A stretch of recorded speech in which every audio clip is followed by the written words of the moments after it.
If you've ever found yourself hours into a mix and then realised you need to go back and edit loads of your audio, chances are you're not separating the technical part of your mixing from the creative.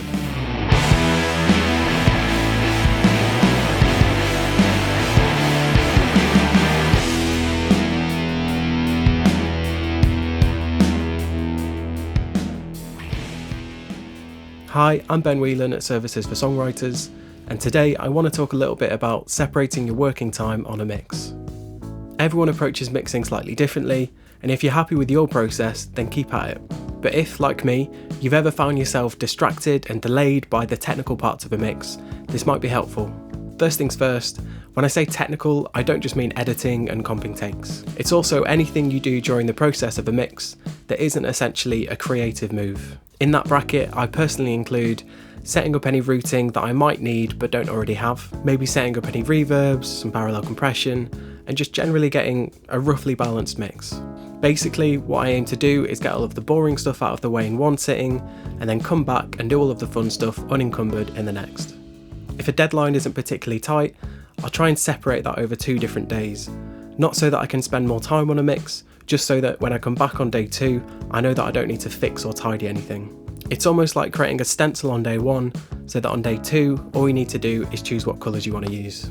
By separating my time like this, it also reduces doubling back, or just getting sidelined by technical details. If you're midway through a mix and you realise that a vocal is maybe slightly out of tune or out of time, it can really pull you out of the flow of your mix. You might even find yourself wondering if there's other similar issues in the track, scanning around for problems, and just removing yourself even further.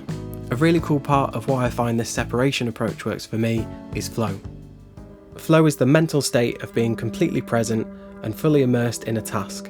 When in flow, the creator and the universe become one, outside distractions recede from consciousness, and one's mind is fully open and attuned to the act of creating. There's loads of great articles and books about flow and creativity, and if you get the chance and you're interested, it's definitely worth reading into. I wanted to touch on this concept because I think it highlights how we'd all probably like to feel when we're mixing or just creating in general, and that even from a really brief definition, it's clear that tasks like comping takes, checking phase, aren't going to be that conducive to achieving a state of flow. To put it in context, let's take a look at a couple of examples. First off, drums. Depending on how you've recorded and performed your drums, you might not have that much to do in the way of editing, but if you've recorded live drums, you might have a number of takes that need comping together. Then you'll want to check that everything's in phase, and that there's a good relationship between your kick and any other bass elements in the track. Once you've got the core of your drums edited, you might then have a set of go-to effects or sends that you use on your drum sound, or at least an idea of what you might use on that particular track. If that's the case, and it's not already in your session, then that's a good time to start bringing that together. I personally have a couple of reverbs and delays that I almost always use as a starting point on my drum sound. Then if anything else jumps out for that particular track, I'll add that in.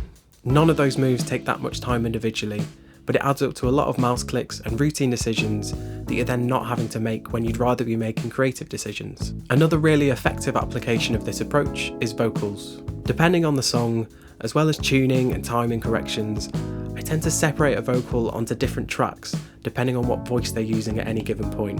For example, if the verse is quite breathy, but the chorus is a really full chest voice, then I'll separate those out.